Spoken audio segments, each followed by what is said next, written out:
What is the missing link? To paleontologists, this term describes transitional morphologies where anatomical features contain both older and more recent physiology.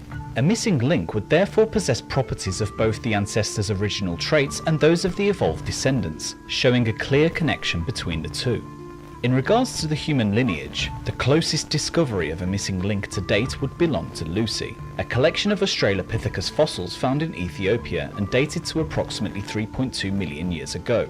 But despite this being arguably the most important archaeological find in tracing back human ancestry, the mystery behind the elusive missing link between humans and apes would remain one unsolved. That is, until now. The genus Samus roberticus, or informally known as Sam Roberts, can be traced to the grasslands of North America, with a habitat located to the northeast coast of what is now Westchester. Using advanced dating technologies, it is believed Sam is just 35 years old, although this repugnant creature's abnormal form renders the consequences of aging somewhat moot. With an enlarged skull, furrowed brow and pronounced forehead, Sam clearly shares physical traits more commonly attributed to humanity's simian ancestors. The striking width of Sam's dry, narrow lips and the elongation of his Neanderthalic philtrum only further underline this separation. Bizarrely, Sam's dental anatomy fits in neither ancestry class, with a maxillary diastema more closely reflective of the rodentia order of mammals such as rats, voles and squirrels, especially when looking to Sam's eroded incisors. Meanwhile, his unusual hairline seems to have receded to the very back of his augmented skull, meeting at the centre of what appears to still be his forehead. Two adjoining widow's peaks protrude from a chaotic bundle of knotted springs, unseen in taxonomical history. Sam's nasal structure additionally underscores his candidacy as humanity's missing link, with the same widened nostrils and flattened septum as seen in other great apes. As a bipedal species, Sam shares many biological properties with those of modern-day humans. His predominantly hairless torso appears fairly ordinary from an anthropological perspective, with his sloped shoulders, narrow chest and engorged abdomen all typically seen in humans, albeit amongst the elderly. Even the swelling in Sam's breast tissue could easily be attributed to the same common hormonal imbalance as evidenced by radio veteran Greg Opie Hughes. But when paired with Sam's less hominid characteristics, a clear picture emerges of what this so-called missing link would look like. It could be argued that much of Sam's peculiar appearance was actually a tragic result of child experimentation, with his parents pumping a diminutive Sam Roberts with human growth hormones as a youth. This decision was enforced largely following medical advice confirming Sam was unlikely to ever surpass 5 foot in height, potentially rendering him a midget in accordance to the little people of America. Young Sam Roberts. Of course. Did you hear me saying Jeffrey Bucks? After this, I started using human growth hormone to get to a normal size. You did? Yeah. And that worked out for you? Yeah, I had to use it for like Turned 3 you black, years. though. Maybe. Wait, are you kidding? No. That 3 explains years. everything. Explains what? The fucking giant bone structures. Artificial growth. That surprised me when I heard it because Sam is notoriously against like taking Tylenol or any sort of medication when he's Yeah. sick. What would you have looked like now had you not taken the growth hormone? The doctor didn't think I would pass 5 feet tall. Oh, my God. Wow. You're kidding. Yeah, that's why I was like, That's why you got the give me the juice. bone structures. Sam's wildly underdeveloped frame appeared to defy the aging process entirely, as comically seen during an episode of Nickelodeon's Figure It Out in 1998. An absurdly feeble 15-year-old would inexplicably appear on what was clearly a show designed for children, where contestants would routinely be covered in slime for incorrect answers. This state of arrested development could be traced back to Sam's overbearing stay-at-home mother, who coddled the infantile adolescent to such lengths as keeping matted clumps of wiry hair in Tupperware containers in some act of deranged posterity. Hair was cut in my kitchen. We swept it up with a dustpan and a broom. The dustpan was emptied into a Tupperware. The Tupperware placed into a cabinet, and for 7 years, all of the hair that was on my head sat in a cabinet in my mom's house in a Tupperware. This is it. From 7 years ago, saved by your mommy, Bobby. This is a 7-year-old afro. Right. Boom. Oh my God, that is so creepy. Such unhinged behaviour would further manifest itself in a series of outlandish custom costumes she would painstakingly construct for her beloved son to flaunt on camera. These mostly featured Sam's favourite wrestlers using an assortment of women's tights, snow boots and swimming caps to compose the ridiculous outfit. Well, the bushy hair on the sides doesn't help. It's fucking horrible. It's It's horrendous. very Borat. But it's accurate. Yeah. It was accurate. What wrestler is this again? That's Animal from the Legion of Doom. Oh, that was Oh that my was an embarrassing God. one for me because we couldn't find They're a all a embarrassing. bald cap, and Yeah. so I had to wear a white swim cap. Let me say. And then we made a mohawk with That yarn. looks so bad. Yeah, your mother- No, we didn't make anything. Mommy did. Your mommy Bobby. made the costume. for you. Don't make it sound like we did anything. Sicko did it, not you. It's so disturbing. First name basis. And your Ben's shoulder mom, pads Bobby. are very big for your slight frame. Wait till you see the They were made of foam rubber. Were you disappointed in the white thing and not the... really Did disappointed. you cry? I didn't cry, but I was really like, I like details. You're such Are you an ready? idiot. It was at this time that Sam's lifelong obsession with lycra-clad muscle men would originate. His fixation with the World Wrestling Federation had prompted a toy collection which had since become an eccentric compulsion. This demonstrates yet another example of the 35-year-old's troubling psychological regression. I have to buy 2 more from Toys R Us by the end of the month because they're doing a deal where if you buy 4 and you send the UPCs in, you Yeah. get a free Vince McMahon. Oh, wow. Mattel has not made a Vince McMahon, and so far I've bought 6, so I need 2 more so I can get 2. That's the old LJN Vince McMahon. from the 80s. Maniacal Chris Benoit! Maniacal Chris Benoit! Maniacal Chris Benoit! And his dead family! Buy it now, people! This isn't gonna last just like his family! 3-pack? It's a 3-pack!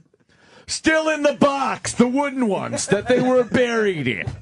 It could be expected that once reaching his latter teens, Sam might finally begin to exhibit the first sparks of genuine maturity. Whilst most teenagers spent this time exploring their first experiences of independent rebellion and sexual activity, Sam found himself spending his sophomore years poorly recording whimsical rap music in his bedroom as part of an incompetent 2-piece Junior Mint. What was the name? Well, this was when Eminem was hot, Oh, you know? So what better name for a rap group than Not S&M. Junior Mint? You know, because Eminem... What's that supposed to be? Some kind of sick joke? Junior Mint. Junior Mint. Fuck. M&M's. All right, let's take a listen to this. Junior Mint. Most embarrassing tape day with Sam.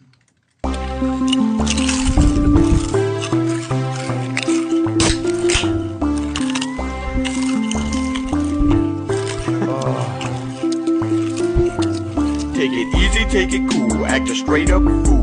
Don't be surprised if you hear our beats and start to drool. My car's got big hubcaps with my bulletproof vest. I sang with Elton John and he called me 50 Cent. Oh. Oh. You didn't let it fly.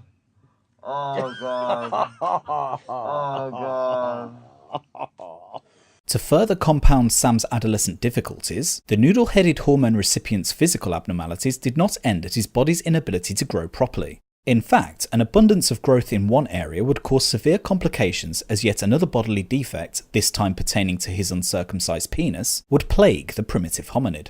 Sam's foreskin would permanently envelop the entire head of his penis, creating a balloon-like shape during urination. Due primarily to hygienic impediments, Sam decided to have his deformed penis circumcised at the unusual age of 19 years old. Basically, for whatever reason, the hole in the foreskin, the urethra there, it wasn't big enough to stretch over. So you couldn't get the head of your penis out of your foreskin? Correct. You basically bought a turtleneck that was too tight to put on. That's correct. Just his frizzy head sticking through and he's pulling. I mean, how much of your cock would come through the skin? 0. So when you got a boner, It's the foreskin stretched. so but the head never came out. Never. So and the most pleasurable part is the head. Something I learned later.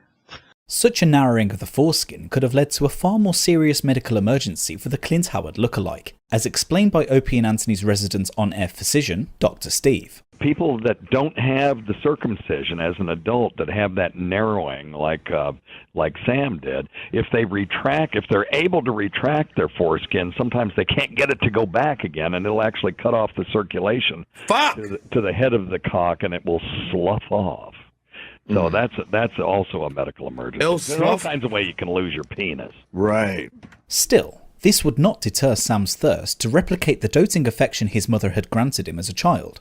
It was therefore inevitable that the cackling streak of piss would pursue a career as a broadcast personality, and thus once again ensuring the lion's share of the spotlight. Former O&A intern Jared, later anointed Cream Pie Jones following a Bukkake-style radio prank, describes his experiences with fellow Syracuse alumni Sam, who was at the time a college radio host and admin for the university's Opie and Anthony Facebook page. Even at a young age, the manipulation of people he deemed lower in stock was a key component to the Chimpanzero's arsenal.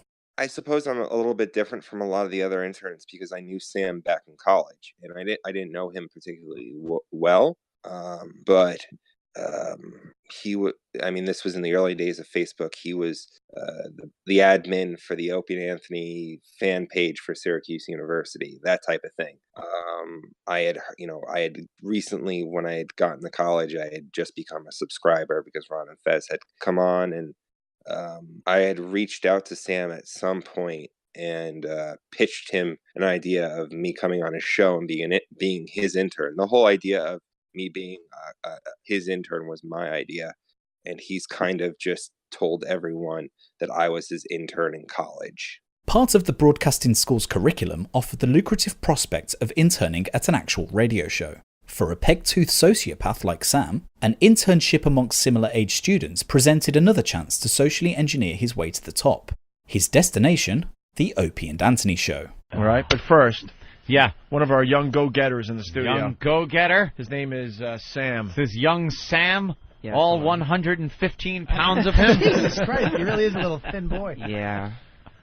What is he? How old a lad are you, Sam? I'm 21, sir. You're 21? Yeah. And you go to college? Yeah, I go to Syracuse. You go to Syracuse? Mm-hmm. Yeah. And you're interning for the Opie and Anthony show? Yes, I am. You should drop some matches, see if we can count them real quick. Yeah. Yeah. Yeah. Uh-huh. That got nothing. Sounds like Rain Man. It was a Rain Man. Oh, okay. Reference. What do you go? Sam? Right. Yeah. I go to Syracuse. Yeah. Yeah, my name's Sam. Yeah. Looking forward to a radio career, I gather? Yes. Yeah. There you Oh, go. very That's good. better. Yes. All right, and this is where it starts. This is like so. the road to radio starts with an internship at a radio show. Mm-hmm. And here it is. Sam's early years on the Opie and Anthony show were primarily spent in a similar vein to most other interns, either being ridiculed or humiliated on the air for material. But rather than allow a string of comedians to exploit actual sensitivities, the Westchester half-breed would instead cunningly divert attention away from his harrowing appearance and distinct lack of talent, and instead direct it towards softer targets such as his infantile diet. So with that, Sam, what did you have for dinner last night? Last night I had fish sticks with onion rings and celery sticks. Do you have any condiments with the fish sticks? What do you dip them in? Nothing. No ketchup? Yeah, little no kids- ketchup? No. You don't like ketchup with your fishies? I With don't- your fish? I just know what to call them. What about tartar sauce? Fish bakey? That's what we call that, fish bakey. Fish bakey. Fish bakey. You don't like ketchup with your fish bakey? Fish bakey. I could make a smile of ketchup for you. Oh. And you could dip it into the smile. You eat fish bakey. Fish bakey.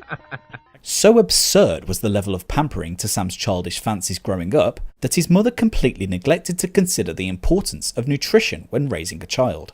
Sam's playful whimsy when pressed on such dangerously unhealthy eating habits further emphasised his developmental shutdown. Even Guy Fieri's finest ribeye was off the menu for primordial mongrel Sam Roberts. Come on, now, go. Go. Chew it. Don't spit it out. Oh, God damn you. What's wrong with him? Hunter, give him a little of the water to wash it down. It didn't work. Yeah, whack. No, in the face. Take some water. Sorry, guys. Squirt some water. Like he's in a...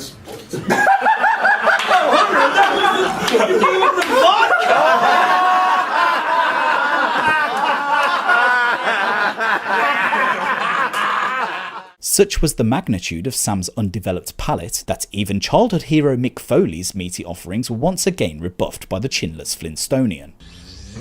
Here we go. Open that. Yes. Chewing taking place. Chewing, it's good. No. Get that garbage can away. Get it away. Don't give him the credit. Chew it. It's all your head, dude. Don't spit it out. Chew it. He's starting to hack a little bit. He's all right. Mom, he's turning red. Is that okay? Chew it good because you could choke on steak. Just chew. There's pieces flying out of his mouth as he coughs. His nose. Keep chewing. Keep chewing. It's all on his head. Sam, how was it?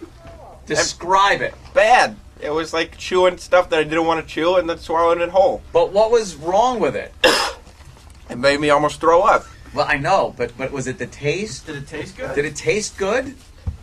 It was like, I don't know. I couldn't even recognize the taste. But like, I would start chewing, and then the minute I thought I was okay, and then the juices came out of the meat, and I hit the back of my throat and started gagging again. In yet another example of real-world ineptitude, Sam would suffer 4 hours of vehicular peril following a debilitating flat tire. What happened? I got a flat tire. You got a flat tire. Someone stepped on your shoe. And the back of the shoe. It was that kind of flat, and he couldn't tie it. No, you got a flat tire. Yes. And you're 4 hours late. Yes. All right. Any explanation, although futile, would be a good first step. His inability to solve simple adult problems resulted in a succession of panicked phone calls. First to his insurance company before dialing 911 to request police support. So I got my dad, I called him. Oh, you called your daddy. Uh-huh. Oh, that's so cute. It's like, I did that once too. Yeah. What happened was the chain came off of my bicycle, and my foot got caught in it, and I started crying, and I called my daddy to help me. I was 6.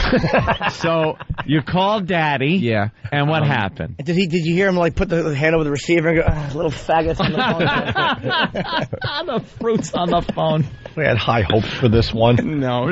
Why you be calling me? But it's so obvious. He has candy in his head. My dad doesn't We all talk like see it. that. Oh, he doesn't? No. Okay. He said he didn't really know what to do. He said, try calling 911 and see if they can. Okay, now I'm seeing something. You're a chip off the old block. Well, what? Here's the thing. 911 is so reserved. 911 is reserved for. Hi, 911? Oh, no. I'm going to be dead if you don't get here in minutes. I started off the call by saying this is not a real emergency. Oh, that's good. Huh? They always love hearing that. Yeah, great. Okay, we'll send the police to arrest you then, because this is for real emergency. You know there was a real emergency on hold, but they went to you first. After making little progress in his quest to have the US taxpayer fund a tire change, Sam would innocently excuse such incompetence as just the latest in a long list of cute quirks. What happened? At that point, I called my dad to fill him in on what was going on. Dad. He said, all right, I'm just going to come meet you, call the company back that I mentioned before.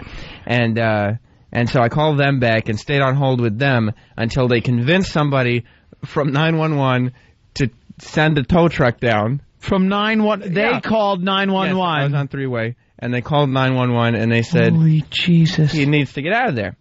And so my dad came, the tow truck finally came, and the guy said, you got a jack? And I said, no. And he said, okay, well, we'll lift you up with the truck then. And as they were lifting me up with the truck, my dad walked around the car, pulled the passenger seat forward, and he said, for future reference, here's your tire iron and jack under the passenger seat. Meanwhile, Sam's attempts to provide comedic material for the show fell continually flat, often cutting excruciating promos only to be deservedly ridiculed as a result. Let's hear the new WoW promo. The following is a simple guide to getting your very own WoW sticker from the Opie and Anthony Show. O&A Party Rock! That's right, Toby. O&A Party Rock indeed. Boy, I love them. Head over to opieandanthony.com and click on the WoW sticker button. Sometimes I pick my nose with a coat hanger. That's nice. You keep doing that. It's all sticky. Or send a self-addressed stamped envelope to the Opie and Anthony Show. Attention WoW stickers, 111 West 57th Street, Suite 500, New York, New York, 10019. Gosh, that was easy. It sure was, Toby. Now put that WoW sticker somewhere obvious. Putting it on my eyebrows. Now, Toby, I wouldn't do that if I were you. Adios, eyebrows. And finally, enjoy bosoms. One time I walked in on my grandma in the shower. I saw her boobs. I cried a lot. Is there a delete button? Because I know if I have a file on my home computer, I can drag it into the trash and then hit delete. Is there something like that on Delete that can be used for that? Yeah, then reformat the hard drive when you're done. Yeah, please. And then throw it away. Take a big magnet that they used to pick up cars and put them into one of those crushers and put it over that hard drive. Oh! Who produced that? Who produced it? Who voiced it? Steve? Everyone is fired. Danny? Having received unpardonable encouragement from fellow staff as to his comedy chops, Sam would later debut his exciting new character to the show to a disastrously awkward reception. The humourless troglodyte would portray Joe Cumia's antithesis, a gay-sounding but enthusiastic heterosexual. Basket or whisker biscuit or some shit. Let's meet AJ Poopy Shits. Poopy shit. Here we go. Oh no. Hi, I'm AJ Poopy Shits. I love chicks and I love tits. It's my favorite part of chicks. That's why I love the Opie and Anthony show and their WoW sticker promotion. You just log on to the website, get yourself a sticker, throw it on the back of your hoopty, and you get to see some great chicks and their tits. Who could ask for more? Certainly not me. I'm all man, and if there's one thing that men like, it's chicks. Sometimes at home, I'll stand in front of the mirror, totally buck naked, and tuck my dick in between my legs. Pretend I'm a chick with great tits. Toodles. All right. The first observation of many. Yeah. You do that way too good. Yeah, I'll give you that. Look, he's crying. He's tearing up. But Sam Roberts would not stop at the heinous abortion that was AJ Poopy Shits. As part of an Opie and Anthony live event, the Hudson Valley Heathen performed a 4-minute stand-up set to a crowd of irritated hecklers. The routine was littered with poorly delivered material on his mangled genitalia, in a desperate grasp at a cheap laugh, unfortunately to little avail. So the padding was still there. So I'm sitting in the bathtub, and I start picking at it to get it off, peeling at it to get it off. Where's Big A?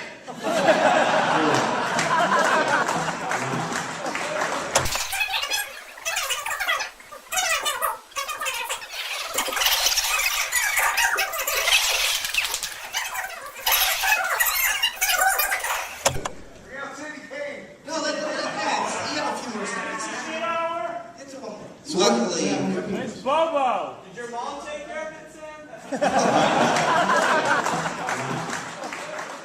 Despite an evident lack of comedic ability, Sam was generally well liked by the Opie and Anthony fanbase, especially following his return to the show, having spent time interning with broadcasting trailblazer Scorch. Here's Scorch. Oh my God! Wow! Wow! Welcome to what is going to turn out to be the brand new year. First show of the brand new year, of the brand new season of Scorch's PFG TV. Nice crowd, give it up for the crowd. The accomplished entertainer had spread his wings across multiple artistic forms, having mastered the worlds of radio, television and film. His PFG TV network was both original and highly engaging, and the respect towards this man as a showbiz pioneer was largely unparalleled. Why the hell would I want to buy one of your toys? No fun to play with. Do I look like a little girl to you? Do I look like I play with dollies? Do I look like I play with little fairy toys? No, I don't want one of your toys. Astonishingly, the bearded auteur had to suffer the indignity of both criticism and ridicule from a talentless Cro-Magnon, despite graciously affording him the tremendous privilege of his limitless experience and talent. Do you want them to respect you? Are you afraid they won't? I'm a councilman. They have to respect me. It's earned, Reaper.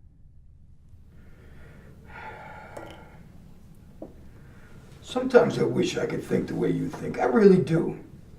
It must be nice not worrying about the goons that are always after your head. A duplicitous Sam would instead exploit his relationship with the radio veteran in order to buy himself more on-air time with Opie and Anthony. Sam worked with Scorch as well. Yes! Which is very bizarre. Yes. He worked with someone from our past. Scorch taught me everything I know about radio. He tells everybody that, right? Yeah. Doesn't he tell people that we ripped off half his bits and stuff? He says he thought him up and just gave him to us. I thought it was my window. What are some of the bits we took from Scorch, according to Scorch? He's not upset about it. Yeah. Like, you guys share back and forth a little bit. A little back and forth going on with us and Scorch. Brainstorming. For instance, he gave you guys doucher dressing that you guys love.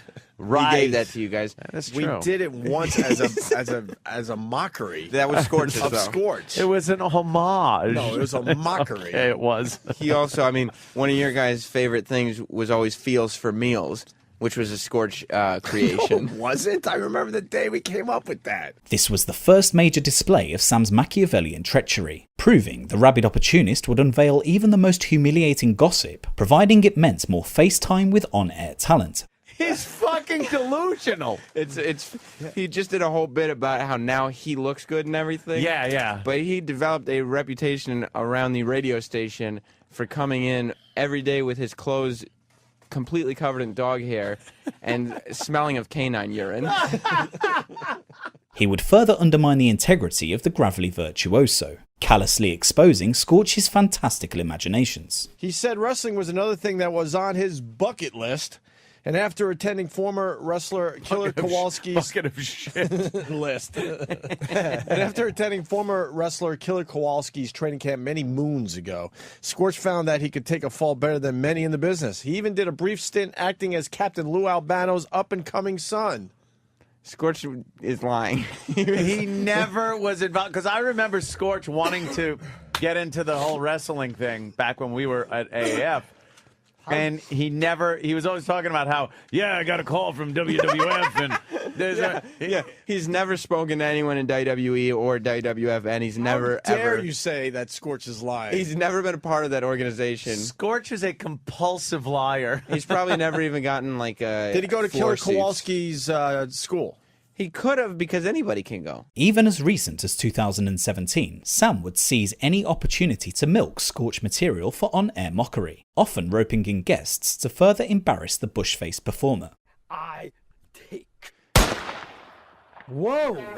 Just shot a girl in the head. It's also like, how Really like good blood coming out the side. They put in perfect. post, I think. I think they actually shot the girl. That's what it looked like to me. The problem is, how like Tom Hardy was a badass in Mad Max? Good point. You could tell he was in great shape. Yeah. Like when you tuck your shirt into your desert pants and you can still kind of see the Scorch cut. You know what I mean? like it's a guy who's. I didn't notice that. Let me see that. Okay, you want to rewind a little bit? I did not notice that. Yeah. See if you noticed that. And I don't ask for nothing. I just take. Okay, look. So what's that? I You see? Yeah. He's got the torso of a man who's hit middle age and maybe on the other side of it. Eventually, Sam would acknowledge his years of unjust dissidence, albeit through his typical veneer of sniggering disparagement. That said, the sincerity of this sudden introspection is at best unknown, and it's possible this could be the beginning of a process of self-examination. In my professional life, there's been one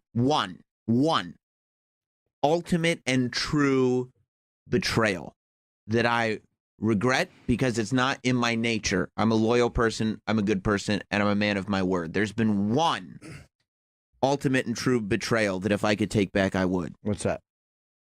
And that is to Scorch. Yes. My mentor. You would. The person who, as Sexy Disco Inferno on Twitter pointed out, Sam owes everything he knows and has to Scorch. This is true. And I would, as we're talking about, radio and what we've done in the past, I would like to take this moment to apologize for my misgivings, for my comments in the past, for the things that I did to betray Scorch. I think it's about time that I owned up to it and apologized for that. As I look back at my professional life, who have you wronged and what would you have done differently? Yeah. Who helped me? What regrets do you have? That would be the number one. I apologize to Scorch. Fair enough. And I hope at some point, I don't blame him if he never forgives me, but I do hope at some point he does. He finds it in his heart to forgive me because he's the master. The O&A show soon became synonymous with a certain brand of cutthroat humour, often targeted at Morning Zoo-style radio shows. Such was the popularity of these segments that they would dedicate an entire month each year to ruthlessly deriding unsuspecting victims for the crime of appealing to a softer market. Introducing Jocktober. It's Jocktober. A celebration of all things shitty in radio. Was that very nice? Fantastic failures of pontificating proportions. That's so bad. Wow. An interactive exploration of what makes radio rancid. Jocktober. Finding somebody to dig through hours of mildly unoffending radio for the sole purpose of nationally syndicated humiliation was a tough sell. Luckily, the inevitable on-air exposure from such an undertaking was enough to elicit the services of an aging doll enthusiast. Former producer Danny Ross further explains Sam's cunning role in Jocktober's inception. Jocktober was an idea that, Opie kind of birthed, and I didn't like it. I just didn't understand why we were committing so much time to just listening to other people's radio shows. But, when push came to shove and it became a thing that they wanted to do every day, it's like, okay, so who's going to go and, listen to all this terrible shit? And it's like, who wants to do that? I don't want to go, dude, I got up at 3:30 in the morning. I don't want to go home and then listen to shitty radio just to make a bad bit of it tomorrow. I look back at some of those attacks, and that's really what they were. And it was just so vile and brutal and unnecessary. One-time O&A intern Pat Duffy further emphasises the undue praise bestowed on Sam for what was essentially a group effort, accusing the urban albino of egotistically thrusting himself front and centre for personal gain. Jocktober was also a group effort, and Jocktober was a group effort. I think that all those guys kind of thought of it, and then Sam became the face of it, and then he saw the opportunity to take the credit. That's just how that was with him. It wasn't even his concept or idea, but he'll take all the credit for it. Nevertheless, the O&A pests were sold, and for WPLJ Scott and Todd show, this presented a serious problem. So we feature Scott and Todd today. Yes, they advertise themselves as New York's longest running morning show. So what does that mean? It feels that way when you listen to it. The unlikely duo of elderly buffoon Scott Shannon and gay faggot Todd Pettingill were ripe for the picking, with the ill-timed outburst from a mentally detached geriatric a source of continuous amusement for the show. He's married to actress Rebecca Gayheart. Now, what happened was during a storm, Corrigan's eucalyptus tree crashed through McSteamy's Beverly Hills home. Rebecca was home at the time, pregnant. 9 months pregnant. She had to flee the house. She was almost killed. I got a tree on my house. Holy shit. Holy shit, nothing. But he has confidence. Yeah, I got a tree on my house. I got a tree on my house. See, that's really what she had. Yeah. Not be your favorite. Yeah, when you're going for comedy, you can't just state the obvious. State the obvious. Like water droplets falling. But it was Scott's desire to see the Tom Hanks blockbuster Captain Phillips that cemented Jocktober as one of O&A's most beloved segments. Scott talks about what movie he wants to see this weekend. Yeah, that's a good one. What do you mean it's good? That sounds like just a normal thing to say on the radio. Yep. I gotta tell you what, I'm going this weekend. Gravity? Nope. Runner? Nope. What? What? I want to see the boat movie. No, it's next week. That's not this week. No. Oh, confused Grandpa. The boat movie. What's the boat movie? Is that the Tom Hanks one, I guess? Got no comedy on the side. I was comedy. I want to see the boat movie. Boat movie. Sounds like a fucking retarded child saying, I want to see the boat movie. There's a boat movie. See the boat movie. Where's the boat movie?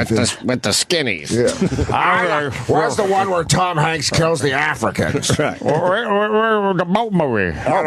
Is that the one where he got the soccer ball and he calls him Leon or something and chases him around the desert? Regrettably, Jocktober's culture of heartlessly pushing the envelope would often result in the show drifting into abusive waters.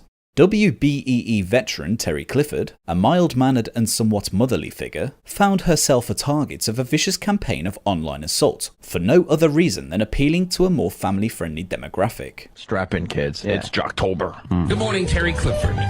Well, good morning, Steve House. Oh, this is Terry Clifford. We made fun of her. We have? Yeah, when we were in the running to be the biggest show in Rochester. Yes. Oh, yes. right, okay. Wasn't she the piggy pig looking one? She has a really hot voice, but not real hot voice, but a nice voice, but she's just a mess of a She's lady. an extremely large You remember, woman. Aunt, don't you? Yeah. All right. A misanthropic Sam would cackle his way through her every shortcoming, ranging from her propensity for oblivious interruption to her shrill tone and voluptuous figure. For an Aboriginal imp like Sam, the temerity of mocking another's appearance was simply stupefying. You just hear, you hear the wheezing of the liquid in the all lungs. new today. Really? Not good. You sound Really a lot not. better, too. The B Morning Coffee Clean pneumonia lungs that she's got from being bedridden. Somebody posted a picture of Terry holding a gnome, a lawn gnome, and the caption says, "I don't gnome a hackier pig than Terry." That's not kind. It's not. But it was the onslaught of social media harassment that Sam took particular joy reveling in. The ability to weaponize O&A pests represented one of the earliest examples of online brigading, where swarms of trolls would flood internet communities, rendering them unable to function. All right. Their Facebook is getting a lot of weird photos on it. What do you mean? Like what? Well, there's one guy with a vacuum cleaner hose attachment. Well, he's trying to make his dick bigger. Yeah, he's got the shaft of his dick sucking into the Well, how else do you vacuum fucking hose. stretch it out there? It's a picture. You got a small one. Keep the cop photobombing in a photo frame. Nice. Jocktober approved banner with my face. A girl holding up a sign that says E-Rock. And making a face. Oh, there's a cartoon picture of a house with a tree on top of it. But it's a tree. The tree is growing out of the roof. Right. It's like there's a tree on their house. Yeah. I got a tree on my house. In efforts to both curtail the growing psychological burden on Terry Clifford and minimise the logistical ramifications on WBEE staff and fans, the official Facebook page of the morning show was eventually taken down. You want to get right back to The Fugitive, or if you want to get an update on a previous Jocktober? Well, I got an update on one too. Well, Terry Clifford Station still hasn't put up the Facebook page.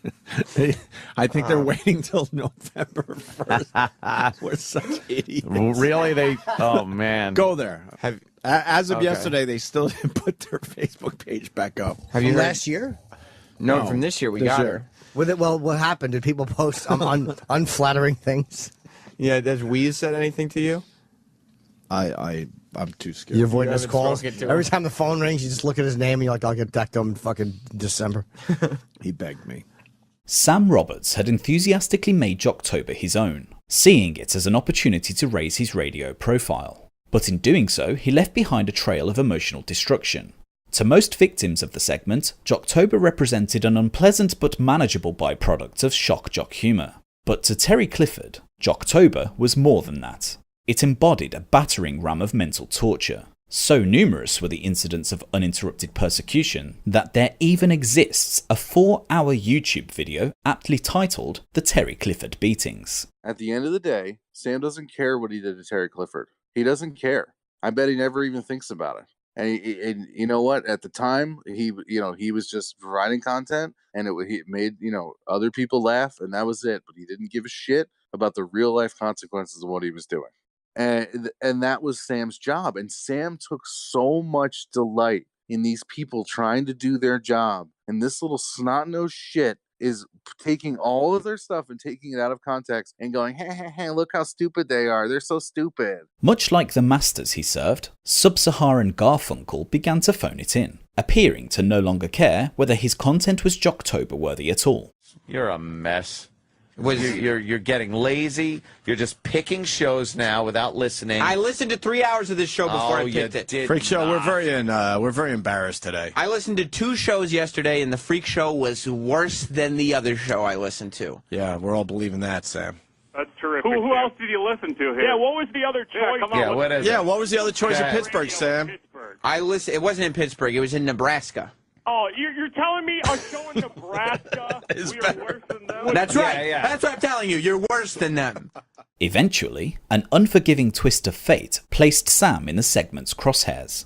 After uncovering archived tapes of an old show, a chromosome-imbalanced E-Rock delighted as Sam's on-air talent, or lack thereof, was called into question. Oh, here comes E-Rock. Why run down the hall when these guys got to go back on the radio any moment? Look at E-Rock just trotting and plodding down the hallway. Yeah. What do you got there, E-Rock? These were the early ones. All right, we're going to listen to All some right. Sam Roberts. Guys, strap in, by the way. Strap in, And guys. I'm doing Sam. It's real funny. I'm doing Sam a favor. This is from last night's show. No, I don't think it is from last night's show. It says it right here, last night's show. All right, well, I mean, if it says it. Guys, you ready for this? Yeah, we got the joke horn ready. All right. Sirius XM Hits 1, I'm Sam Roberts, and in what alternate dimension is rude boy considered a compliment? Wait, what if this is the alternate dimension? Oh, my head. Oh, God. You have no fucking right to pick any shows to goof on. And this is last night's show. It's too. not last night's So show. you've settled in at this point. Somebody I know was driving around in their car listening to Hits 1, and the passenger said, who is this? They're so lame. Oh, shit, not knowing. And it was Sam on the radio, and the passenger was a 14-year-old girl. So the driver was answering. Given the shock jock nature of the show, staff drama was not only tolerated but often exploited on air, pitting interns and producers against one another in an overdramatic grab at mindless entertainment. But to childish Sambino, these behind-the-scenes antics were simply a competitive game to selfishly elevate himself at another's expense. This would often result in the exploitation of Spectrum dwellers like Bobo and intern David. Now they're both just spraying them all over the place with this. Oh, now you Now I smell it? smell it. Now it's. Yeah, all right, David. It's too late now. Yeah, maybe now. it needed to be atomized a little more. Yeah, I think that's enough. Oh, God, Christ. All right. See? All right. Thank you. No. Thank oh, you. God. Finally. Thank I think that's enough now. Oh, David. You know, the key is to spray It does. a lot. It needs to be in the air a little first. And I think you're right. You got to spray a lot Hey, more. don't fan it over to me. David doesn't realize that he could take his shirt off all he wants because the back of his pants are sprayed. Oh. Which makes it. Thank you, Sam. That just smells like a horrible, horrible day in the bathroom. Wow, that is just brutal. Whether through fear of competition or simply a deranged pleasure at mocking the disabled, Sam's hiring practices would seek out society's more vulnerable members for a crash course in mirthful mistreatment. Any kind of intern abuse was basically an Sam generated. Blind Stevie wouldn't be an intern, you understand, unless Sam hired him. And that was my problem with Sam being involved with the intern selection process was, Sam would go for, the most Bobo-esque person that he could find. And I would go for the most capable for the job, with the one exception, I do have to admit, of intern David, because the second I talked to that dude, I was like, okay, you're totally hired. There's no way we're not taking you. Even the blind were fair game for the Paleolithic sneakerhead, as a hapless intern Stevie soon found out. Stevie. What's wrong, Stevie? Why are you mad? I'm gonna kill Sam. All right, he's gonna kill Sam. Why? What's up? Because I asked him to do an intern task. No. Here's what he does. He pimps me out. He pimps me out to the morning mashup crew. Now, I've just met these people today. Okay? Yeah. I've never met them before. Hello. I've never met them before today. The outrage of me introducing to other people who work not here done yet, to help Sam. them network. Oh no! An intern actually meeting other people in the industry. Wow. So now he knows Ooh, the that's host crazy. of 2 morning shows. Yeah, This is oh, awful. That can only hurt. Oh, me and my conniving ways. That's not the whole story. Sam would butt heads with almost everybody at some point to varying levels of success. In Troy Kwan and Club Soda Kenny, the light-skinned race traitor would learn a valuable lesson in picking your targets. I don't know who the cool guy is here. It's not Eric. It's not. I mean, and you're like the guy who's like coming in as Fonz, but everybody's like, tell this guy to shut the fuck up. Like that's like you know what I mean? Like you're almost like you would be the Fonz for a different audience, but our audience is like, get this guy the fuck out of here. I think. Who do you think the cool guy is? I don't know. You're mad at me. I just He's no, so 'cause you just do stupid shit like that. What stupid shit? You do stupid shit like How that. come I can make fun of Eric and it's funny, but like Yeah, but there's people that you don't even fucking come close to Who's touching. that? Who won't I touch? You know that. Who won't you I know touch? that. You know that. Tell me to. You know. All right. There's people that you want to say some dumb shit to, and you don't have the fucking balls to come out and say some dumb shit like that. Who do you want me to describe? Who do you want me to describe? I'm not going down that road, but you know that. Kenny has marched I know. into the studio very pissed off. Yeah, this is bullshit, Sam. You're the fucking boss. You can't. This falls on you, not him. You have nothing going on either? Don't worry. You worry about you. You worry fucked about up you. last week. What did I fuck up last week? There was no podcast. So I should worry about me and you should worry about me too? No, I'm telling you, it's fucking bullshit. Well, if I'm not going to worry about you, you don't need to worry about me. Well, somebody has to worry about you because you didn't do your job last week. Wow. Very rarely do you see Kenny go in a old cop mode. Here he comes. He's coming back. Yeah, because I don't like him fucking trying to blame Eric. I don't like that shit. So he should. Be a fucking man, and like, if you make a mistake, own up to it. For Pat Duffy and intern Jared, things would play out slightly different. In an exclusive interview, Pat would expand on his first impressions of Sam Roberts. My first impression of him, I'd say it was misleading because you got two different sides to him. You got the side where, okay, I'm on the outside. This is a nice guy. I can see where people think he's funny. I can see where people would like him. Now I'm on the inside. This guy is not what he seems to be. He's not a nice person. He is always looking for an angle. He's always looking for a way to make you the butt of the joke. And he's not genuine to you at all. And he especially struck me as that. For intern Jared, the same traumatic encounters would likewise plague his tenure on the show, as he describes the special treatment received from the hands of a live-action sideshow Bob. A lot of the other producers would help, like let me do stuff. Like Travis showed me at a phone screen. Danny would have me edit audio. He was working on something for, I think he was looking for like a sizzle reel for Black Phillip. Eric or Pat or someone else would show me how to use Audition. Like, you know, I picked up skills that I was able to use later on. But as far as with Sam goes, I mean, I was his fuckboy. I was there. I was a toy to him. And anytime he wanted to fuck with me, he would. Sam's rocky relationship with Pat would stem from his competitive need to undermine and thus topple what he saw as a threat. Pat's work ethic saw him intern for Pocket Change for nearly 4 years, and to Sam this presented a problem. Unwilling to allow meritocracy to run its course, a conniving Sam would take any opportunity to deceive Pat for professional gain. Eastside Dave got married at the Hard Rock, and there was a blanket invitation for everybody that worked there. And I had every full intention of going.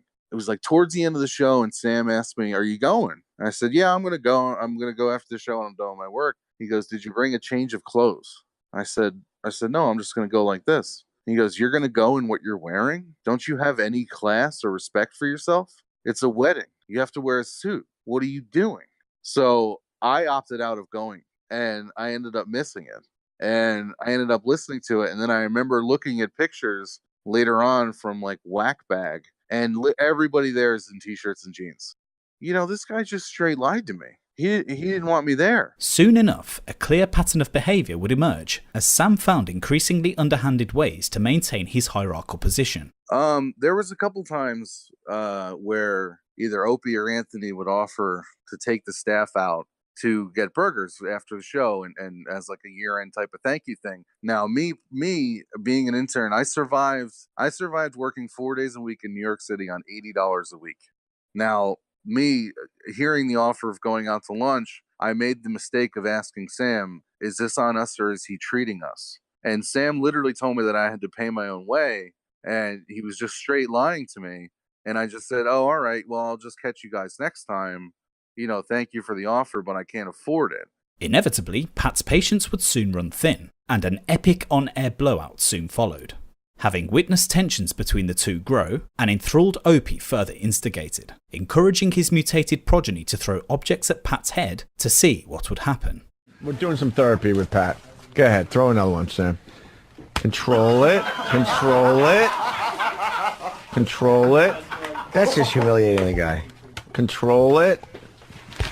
Control it. So far, so good. Oh, shit. Holy shit. What did he throw at him? Remote control. Oh. The whole show with Colin? Did he hit you? Yeah. Where? Did it hurt? Did it hurt you? Yeah, it's a remote. As expected, Pat exploded in a rampage of savage fury. Years of calculated oppression had culminated in a single moment of long overdue violence, and if not for the presence of resident martial artist Master Po, the cave-dwelling twink would have found himself at the wrong end of a humiliating and well-deserved beatdown.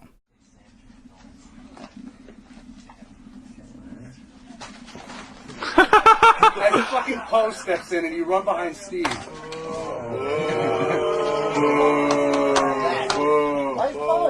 Primetime sucks. He's the executive producer. Oh, wow. Oh, shit. Yeah, that's something you want here. Duffy just lunged after Sam and had to be subdued by Master Po. He looked like he wanted to kill. Did you see the face? He was just rage. In the aftermath, Sam's crippling fear of physical confrontation had left the stone-aged man-child a quivering mess. Such was his concern for safety that he requested somebody be placed between himself and Pat, knowing the pampered coward stood no chance against the Duff. But he can take a lot. I mean, I gotta stick up for Duffy. He fucking puts up with a lot of shit. I want someone in between us, though. He's got to be on the other side of the room. No, he won't charge you if you just don't throw Look shit at at him. Sam now. The pussy side of Sam is coming through. I want him over there. I know. Sam, you all right? A little nervous, huh? No, Yeah, I'm good. Pat's a fucking. This guy rip your head off. Facing the tiger. Given Sam's affinity for watching steroidal bodybuilders play fight, his frail recoiling must have signified a mortifying blow to his confidence. If so, he soon recovered, waiting for tensions to dissipate before returning back to his catalogue of snide remarks. But like when it comes to Sam, it gets real. He does it like he's doing it real to like actually insult you, and I can't fucking take it sometimes. He's just good at it, I think. Yeah, people think I'm insulted. I don't care about people, so I'm not insulting anybody. It doesn't matter to me, but I'll just say things. Like, I do like to mess with people's minds, and so, like, I will say things that I know that Pat Duffy will take to heart, because he's very sensitive. What is something he would take to heart? Don't say it to him necessarily, but what is something he would take to heart? No, I'm serious. Like, not necessarily like the insult, but is it about you call him dumb or you call him ugly? He We've all doesn't got picked on before. Yeah, he really doesn't like it when people call him dumb or stupid.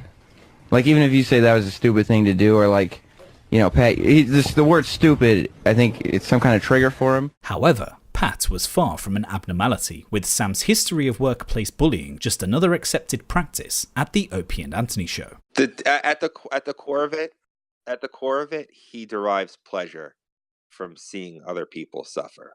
But honestly, I think that it's worse than being a sociopath. I mean, you use your position, and you use whatever power you wield to fuck with people.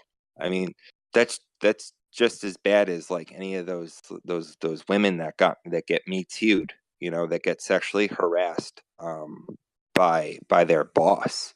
It's the same shit. You're using your power and your influence to basically bully people. Danny Ross further supports claims of Sam's continued mistreatment of his underlings, reinforcing a total abuse of authority wielded by the contemptible tyrant. Sam was a sociology major in college, and all he did was use his knowledge to manipulate, you know, everybody. So like, you know, if you come on and you're an intern and like you might have some game, you know, like Pat Duff, but you know, if you're a Sam, you know, kind of guy, and like he's got that established relationship with the hosts, he's got this established relationship as an authority figure. Like, it's really hard to go against that because you're an intern, like you've been there for 2-3 months or whatever. Like, you know, you don't want to shit talk, you don't want to fucking get on the wrong. Like, you want to get a job, dude. Like your goal is to be in Sam's spot. So it's like you don't want to fucking shit on him. Like, what are you gonna do? So, you know, when you know that and you can use it as a weapon, like of course you're gonna do that. Sam's blitzkrieg of emotional torment has since festered in both Pat's and Jared's psyche, stimulating a boiling hatred of the 35-year-old that has plagued the two for over 10 years. There were definitely points where I've been bitter about it. I won't lie, and definitely scornful. But you know, I've let some of the stuff go, and you know, I'm like I said, I'm incredibly fortunate. And you know, as time has gone on, my animosity towards him has gone from like being completely indifferent to just full-blown hatred of him. I hate him.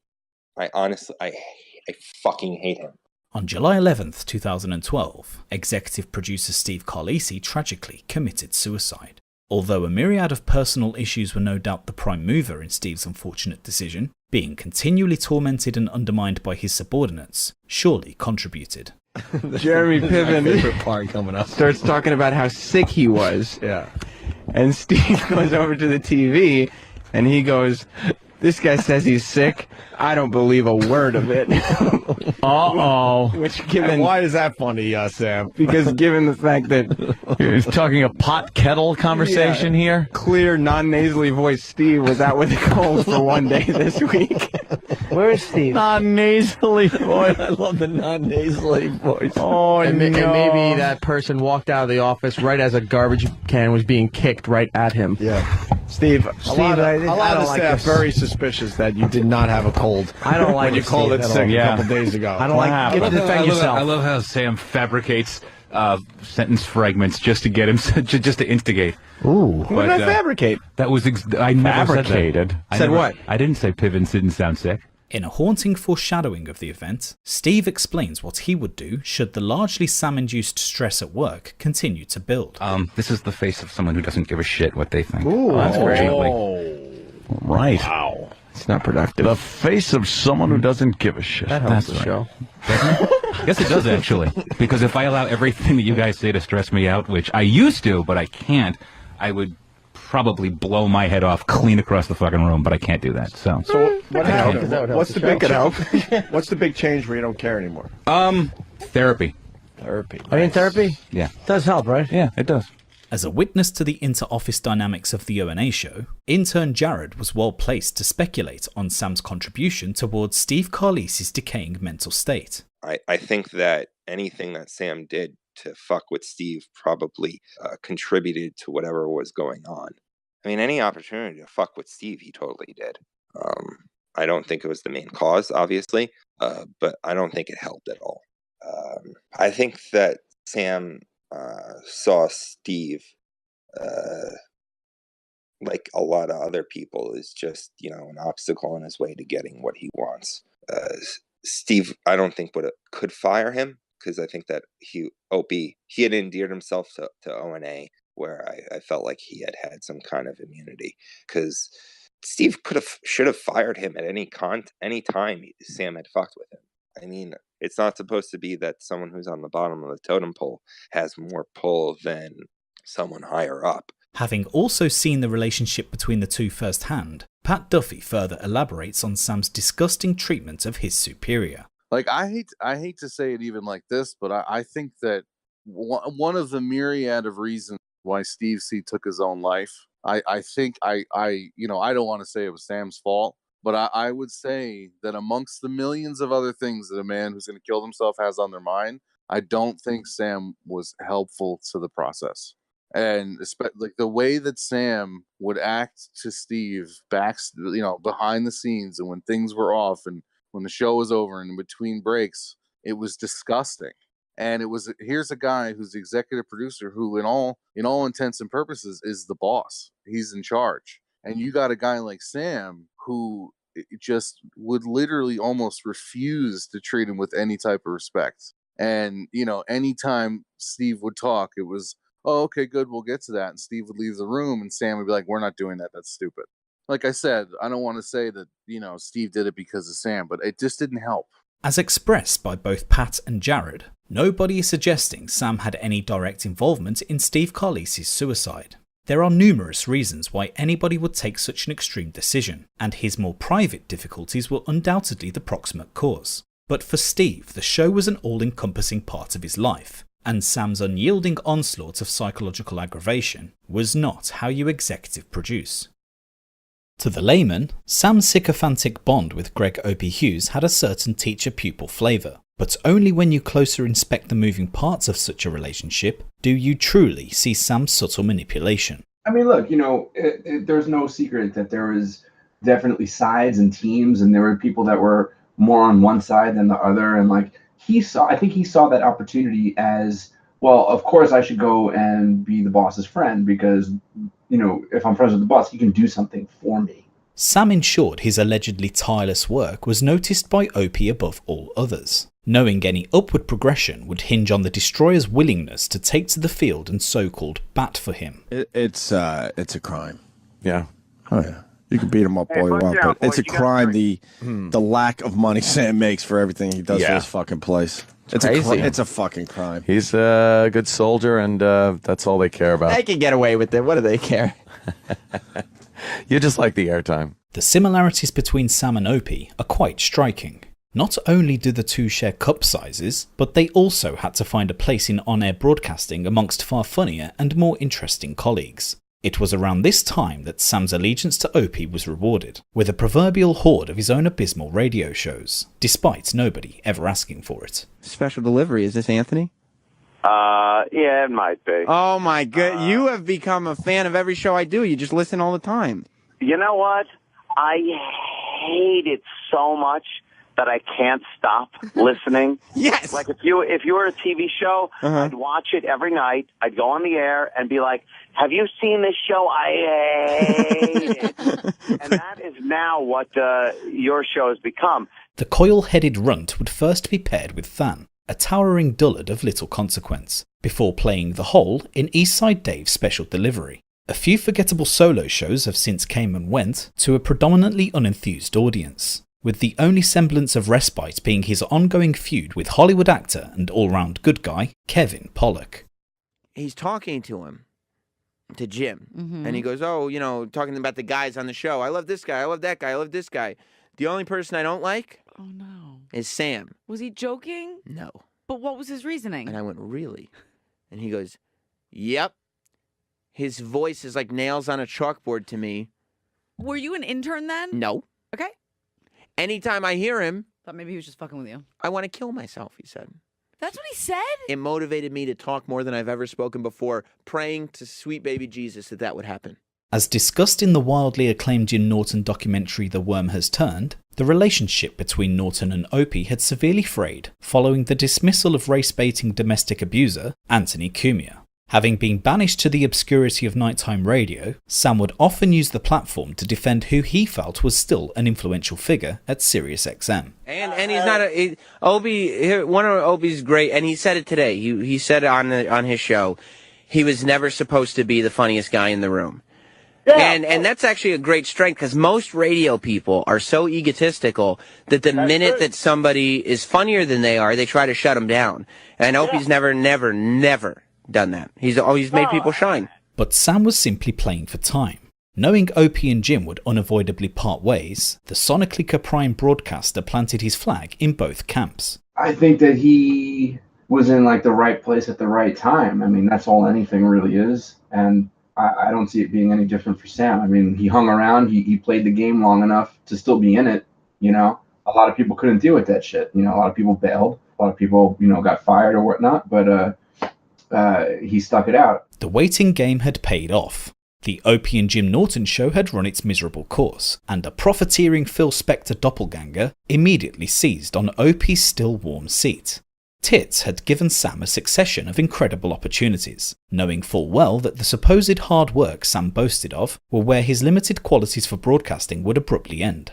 Over 10 years of mutual respect and devotion was nonchalantly discarded in little over a week, all for a little taste of morning radio. Opie Roberts was born. I think Sam envisioned in his head one day Opie and Anthony retiring and legitimately passing the torch to him. Now, when that became clear that that wasn't going to happen, I feel that he just went, well, then by any means necessary, I'm going to do this. And Anthony gets fired. There he is, one step closer. And the Jim and Sam, the Opie and Jim show breaks up. And then, bam, there's Sam. Okay, we can do this. We can do this. And then the moment that it blows up, Sam saw his shot and he immediately went for it. Like, and in reality, you know, I think it's disgusting because, you know, like, would he jump in Opie's grave that fast? You know, and it's just like, this man literally handed you your career and you're so eager to just jump all over his still warm body and then have the balls to make fun of him at the same time. As the warring echoes of Opie and Jim reverberated around the studio, a calculating Sam would remain quiet, allowing Jim to act as a willing lightning rod to Opie's wrath. Opie is good at what Opie does. I'm good at what I do. You're good at what you do. I'm tired of praising. Travis is You know, good. I'm tired Anthony's of good. fucking praising Opie. You know, like the bottom line is, I've said enough things about him that were nice in life, and it's just like enough, fucking enough. I think. Don't make fun of me for that. This is my attempt. You want to unload on me, stupid? Feel free. This is my attempt at a transit. You want to be? No, I know. But you want to be the psycho. Please do it. You want to go? Yup. Meanwhile, Sam's attempts to continue flying under the radar unscathed were ultimately in vain. Eventually, the dastardly transgressions caught up to the wet-brained Philistine, as Opie unleashed his first attack. You think Sam's going to get more surgery so he could get some integrity? Or, boy. What's what? What kind of surgery is that where you give someone integrity? I don't know what you're talking about. Man, you get one for his birthday. A little uncomfortable in here, boys? A little bit. I'm a lot fucking uncomfortable. Let's fucking straighten this out and let's do the show, God damn it. Yeah, what's going on with you? Maybe You were jotting shit on the paper. Maybe transplant some integrity into that boy? What the fuck did I just step in? Wow. Dr. Steve, I have no integrity. About a circumcision. So, anyway. This prompted a weak-willed and somewhat cuckolded response, with Sam jovially chuckling his way through a submissive acknowledgement of Opie's role in his own success. Yeah, I got a couple of tweets about it, and one of Opie's guys texted me, and I'm not telling you which one. But no, I mean, it's fine. Like, at this point, I don't care. You know, I think he said that he wished it was an integrity replacement surgery or something like that, which, you know, it's fine. I get it. I don't have any ill will toward Opie. You know, he's done so much for my career that I can't really maintain any kind of venom towards this guy, nor do I really have reason to. I don't really, and if he's mad at me, I get it. You know, I didn't do that much, but I get it. You know, and he can be mad at me for a while. That's fine. Unfortunately for the Pennywise stunt double, things would go from bad to worse as Opie began unravelling the true nature of Sam Roberts. For all the talk of hard work attributed to him, Sam would now be accused of taking shortcuts by the very man who facilitated his every career move. What's Sam's role in all this? Because I know that you're like a mentor to him, but then he's working with Jimmy. Is he sort of stuck in the middle here? Is Sam? Or, I think. Look, Jimmy. There's an opportunity for him, but then you're like his guy, right? No. Wow. Okay. Here we go. First of all, Jimmy could easily do a radio show by himself. I think Sam went for the shortcut. He had enough pull around here where he could have easily said no. He had his own show going on in his own brand. He said on their show something about how we kind of grew apart. But the reason we grew apart, and it's partly my problem, all of a sudden a couple guys around here started telling me that Sam's talking shit behind your back. I'm like, there's no fucking way the guy that I literally showed him how to do this, literally after his internship, told him, you make sure you stay close to this place, fought for him for raises and jobs and helped him get his show off the ground. I'm like, there's no way this guy is shit talking me. So I was actually mad at the people that told me that. I'm like, it's not. There's no way that he would do that. And then I'm leaving names out of this, and if people want to come forward, they're more than welcome. Then there's someone that came around that not as familiar with the situation and the people here. And they also told me that. They're like, watch your back. Watch out for Sam. I'm like, get the fuck out of here.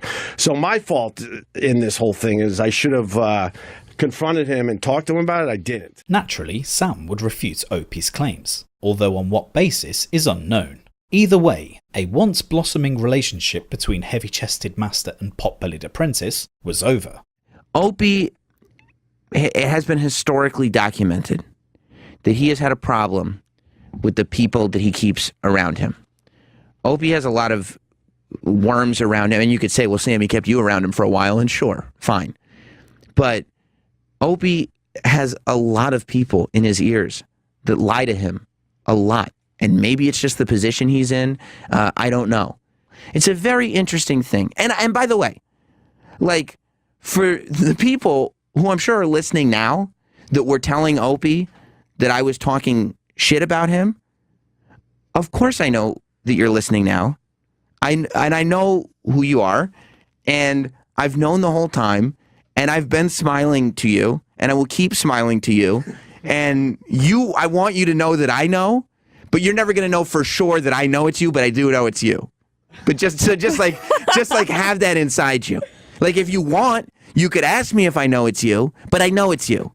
So just like keep that like in your soul. The Jim and Sam Show can be seen as a wider extension of The Sam Roberts Show, with zany named interns, guest wrestlers, and Mary fucking Jean in plentiful supply. You can call me Nannerpuss, Nanner. Like fingers, like 8 fingers. You had 8 fingers in his ass? And guess what? I love pants. Bro, what have you brought to the table since you've been here, bro? It's terrible. For Jim and Sam, it was out with the old and in with the shit, and even Opie and Anthony Hall of Famer Colin Quinn was deemed an inferior get to Sam's Rolodex of shirtless muscle men. All right, well then look on the YouTube channel. Look at the Colin Quinn hits and look at the AJ Lee hits. I love having Colin on, but the point is that the Colin Quinn fans You don't understand what I'm saying. Are here, and they're not going because we're going to have Colin back on. Whenever he wants. The point is to have new people on that are going to attract new people to the channel. And speaking of shirtless muscle men, when your only use for legendary comedian Rich Voss is to encourage him to constantly remove his shirt, perhaps it's time to call it a day. You do a take 2. Pose against the wall. Yeah. We're doing a take 2, bud. Oh my God.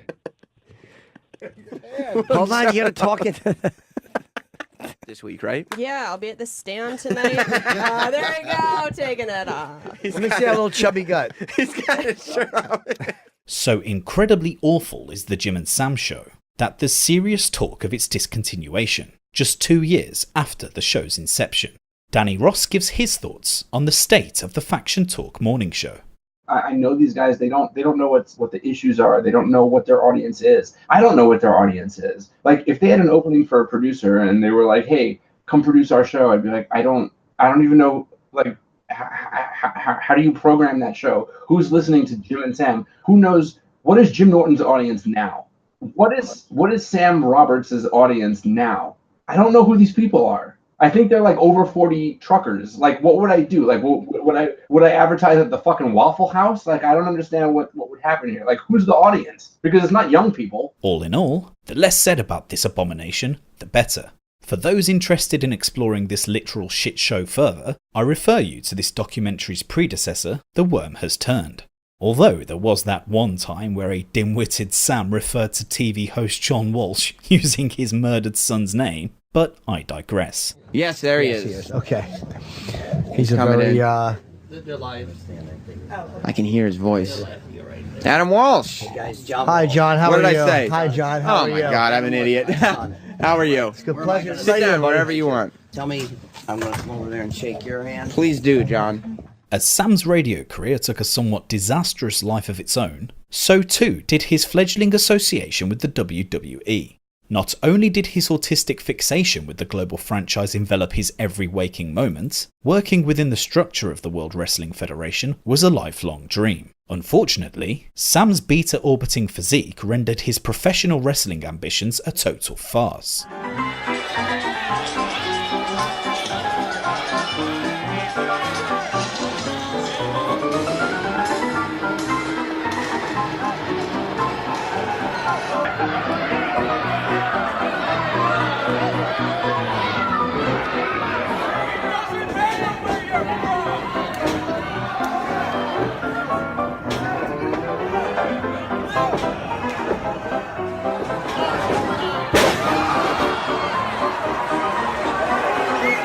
Additionally, his interview skills left much to be desired, as evidenced by the ridiculously named What's the Hap series of low-rent interviews. Having pathetically given himself a WWE-style moniker, primetime Sam Roberts would often leave interviewees with a deep feeling of awkward apprehension and confusion. What's the haps?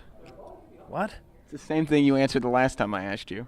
What did you say that? What's the haps? Why do you say that? Because it's my thing.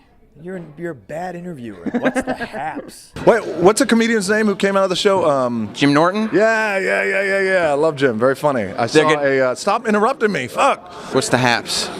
The haps? Yeah. Was that slang? Yeah, it's what's the haps, you know. Cool guy slang? Exactly, that's what I bring. I'm not up on your young kid lingo. Prior to his morning show with Jim Norton, the Sam Roberts Show would begin to carve a small but dedicated niche, doubling down on an exclusively wrestling-orientated audience. He would later start a separate wrestling-only podcast for those in his listenership who really, really like wrestling. It was at this time that Sam once again renamed himself to The Last Professional Broadcaster, in a desperate bid to rejuvenate his non-existent brand. Sam's open-door policy for WWE personalities drew positive attention from the corporation, who subsequently opened their doors to the Bob Ross of wrestling. Kevin Owens has taken advantage of help that it was given to him by Chris Jericho, but that Sure. doesn't mean he's relied on it. Kevin Owens has always found a way to win matches. Inexplicably, Sam would be granted the privilege of co-hosting WWE's pre-show for main events. He would immediately ingratiate himself in the universe, never missing a chance to play a larger role in the WWE's multifaceted storylines.